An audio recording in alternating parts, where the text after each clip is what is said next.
লাউ খাবো আর লাউয়ের খোসা ফেলে দেব, তাই কি করে হয় প্রিয় ভিউয়ার্স। একদম গাছের তরতাজা একটা লাউ রান্না করতেছি, সঙ্গে খোসাগুলো আলু দিয়ে পেঁয়াজ কাঁচামরিচ দিয়ে ভাজা করতেছি। অসম্ভব সুস্বাদু এরকম ভাজা খেতে লাউয়ের, যদি হয় গ্রামের একদম কচি সাইজের লাউ, আর সঙ্গে যদি থাকে এরকম বেলে মাছের ভাজা বা রসা, তাহলে তো খাওয়া দাওয়া জমে যায়। আমরা বাঙালি, আমরা মাছ ভাত খেতে খুব ভালোবাসি।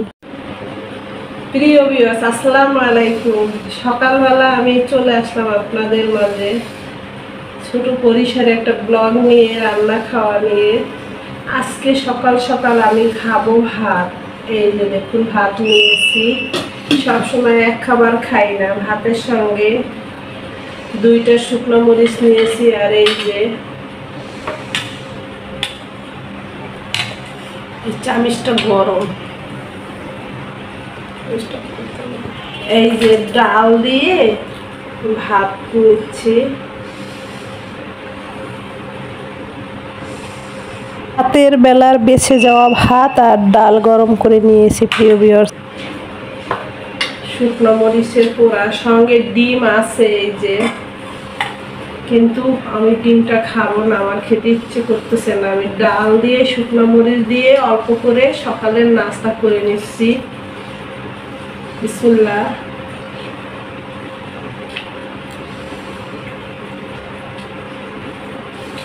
আমরা বাঙালি, আমাদের প্রিয় খাবার ভাত, অল্প করে খাই, অসুবিধা নাই। পেট ভরে অনেকগুলো নেইনি, অল্প একটু ভাত নিয়েছি, ডাল আর শুকনো মরিচ পোড়া দিয়ে আজকে সকালটা শুরু করলাম।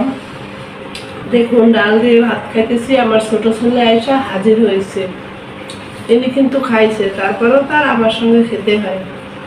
তো এগুলো আর খাওয়া দেওয়া যাবে না, ওকে সেদ্ধ সাদা খেতে দিতে হয়। তো ডাল ভাত খেয়ে নিচ্ছি মরিচ দিয়ে। জানি না কে কি খেয়েছেন আপনারা, কার রিজিকে আল্লাহ পাক আজকে কি লিখেছেন সেই সৃষ্টির মালিক জানেন। তবে আমি দোয়া করি যে ভালো মন্দ শত্রু মিত্র সবাই যেন খেয়ে দিয়ে অন্তত ভালো থাকে।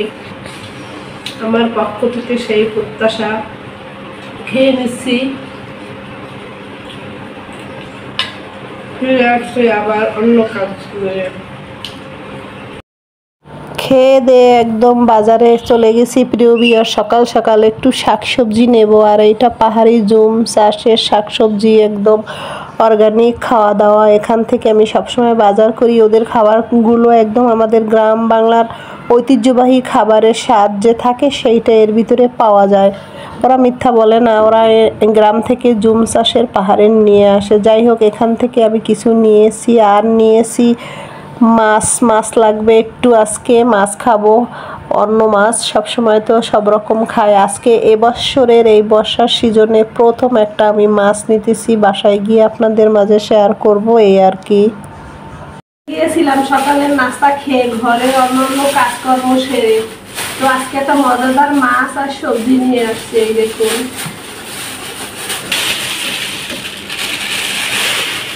এই যে বেলে মাছ নিয়ে আসছি। এবছরে প্রথম আমি বেলে মাছ রান্না করব।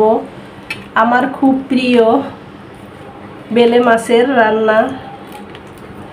এই যে দেখুন, এখানে আমি নিয়েছি হাফ কেজি নিয়েছি বেলে মাছ 500 টাকায়। দেখুন কত সুন্দর। আর এর সঙ্গে জুম চাষের তরকারি নিয়েছি, পাহাড়ি জুম চাষের। এই যে লাউ নিয়েছি, ছোট্ট একটা লাউ, অনেক দাম, পাহাড়ি জুম চাষের। এটা আমাদের বাঙালির না, এটা খেতেও অনেক সুস্বাদু।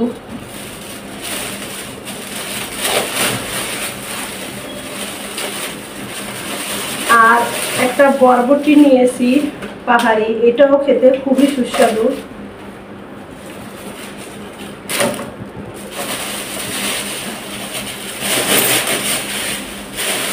আর এই যে পাহাড়ি একটা কচুরলতি নিয়েছি, এই লতিটা খেতেও অনেক সুস্বাদু। তো আজকে এখান থেকে কি কি রান্না করি দেখতে থাকুন, আশা করি ভালো লাগবে আপনাদের। আশেপাশে খুঁজে খুঁজে দেখবেন গ্রামগঞ্জের তরকারি নিয়ে এখনো লোকজন শহরে ঢাকায় বসে। খুঁজে খুঁজে খাবেন, শারীরিক সুস্থ তো থাকতে হবে, একটু চেষ্টা করবেন অর্গানিক খাবার দাবার খেতে। তো এখান থেকে আমি কি কি রান্না করি আজকে, তো চলুন রান্না করে যাই। তো লাউয়ের খোসা আলু দিয়ে পেঁয়াজ কাঁচামরিচ দিয়ে ভেজে নিচ্ছি। প্রিয় ভিউয়ার্স, ফেলে দেওয়া খোসা অনেকে অনেক সময় খায় না, কিন্তু এটা এতটা সুস্বাদু এই ভাজিটা, তাই আমি এটা ফেলে দেই না কখনো। যদি হয় গ্রাম বাংলার কচি লাউ, সেইটা আমি ভাজা করেই সারি আর খাই, খেতেও খুব সুস্বাদু হয়। আর এদিকে লাউ দিয়ে চিংড়ি মাছ দিয়ে জিরে বাটায় ফাইন করে একটা পাতলা ঝোল রান্না করতেছি, খেতে কিন্তু খুবই সুস্বাদু হয় জিরে বাটায় চিংড়ি দিয়ে কচি লাউ। আর এটা মুখে লেগে থাকার মতো খাবারটা। আর এই সঙ্গে দেখুন মাছ নিয়েছি, মাছগুলো ফাইন করে এখন মেখে নেব। মাছটা কেটে ধুয়ে ফ্রেশ করে একদম ভালো করে ধুয়ে তারপরে হলুদ পাউডার, মরিচ পাউডার, লবণ, ধনিয়া পাউডার দিয়ে মেখে নিচ্ছি। আর মেখে 10 মিনিট রেস্ট রেখে দেব, তাহলে মাছটা অনেক ভালোভাবে মশলাপাতিগুলো মাছের গায়ে ঢুকবে আর খেতেও ভালো লাগবে। আর এই মাছটা আজকে আমি হালকা একটু ভেজে রান্না করব, কারণ আমি তো কষিয়ে কষিয়ে রান্না করি মাছ, তো পরিবারের সবাই এরকম খায় না, সেজন্য একটু হালকা করে ভেজে নেব। আর ভেজে রান্না করলে বেলে মাছটা খেতে ভালো লাগে। আবার জিরে বাটায় যদি মাখিয়ে রান্না করা হয় সেটাও ভালো লাগে। এবছরের প্রথম আমি বেলে মাছ রান্না করতেছি প্রিয় ভিউয়ার্স। গ্রাম বাংলা শাকসবজি পেয়েছি আর মাছটাও মনের মতো পেয়েছি, নিয়ে নিলাম, রান্না বান্না করছি, এই আর কি। আশা করি আপনাদের ভালো লাগবে। কমেন্টস করবেন কার কার গ্রাম বাংলা এখনও মিস করেন এভাবে খাওয়া দাওয়া, তো চেষ্টা করবেন কষ্ট হলেও একটু খুঁজে টুজে খাওয়ার জন্য, ভালো লাগবে, স্বাদের পরিবর্তন আসবে মুখে আর কি। আর গ্রামে চলে গেলে তো খাওয়াই যায়, ওইটা অন্য কথা। তো আমি মাছগুলো রেস্টে রেখে ফিরে আসছি ভাজার জন্য। সাদা তেল দিয়ে তার উপরে মাঝারি লো হিটে মাঝামাঝি রেখে চুলার জাল মাছ ভেজে নেব। আস্তে ধীর গতিতে মাছটা ভাজা হবে, তারপরে মশলাপাতি দিয়ে মাছের রসা করব।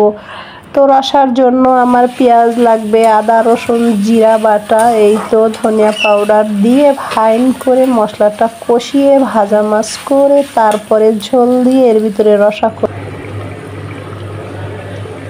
প্রিয় ভিউয়ার্স, আমরা ভাতে মাছে বাঙালি, আমাদের খেতেও কিন্তু আমরা ভালোবাসি। আমরা যেমনটা রান্না করতে ভালোবাসি, খেতেও ভালোবাসি। দেখুন আমার বেলে মাছের রসা হয়ে গেছে, এবার গরম গরম ভাতের সঙ্গে খেয়ে নেব। দেখতে থাকুন, আশা করি ভালো লাগবে। প্রিয় ভিউয়ার্স, এই যে গরম গরম ভাত নিয়েছি, পেঁয়াজ নিয়েছি, কাঁচামরিচ নিয়েছি, বেলে মাছের রসা নিয়েছি, লাউ চিংড়ি নিয়েছি, লাউয়ের খোসা ভাজি নিয়েছি, সব কিছু দিয়ে এবার খেয়ে নেব। আর আজকের এই ছোট পরিসরের রান্না খাওয়া দাওয়া গ্রামীণ পদ্ধতিতে আপনাদের কেমন লাগছে কমেন্টস করে জানাবেন। কেমন আপনাদের সুস্বাস্থ্যের কামনা করে আজকের মতো বিদায় নিচ্ছি প্রিয় ভিউয়ার্স, আল্লাহ হাফেজ।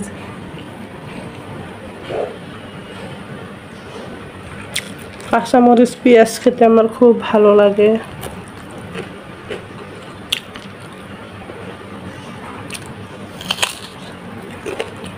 সকালেও ভাত খেয়েছি আজকে, দুপুরেও ভাত, আর রাতের বেলা শুধু সবজি খাবো, একটু লাউ খাবো, এই আর কি। হালকা খাবার দাবার খাওয়া ভালো।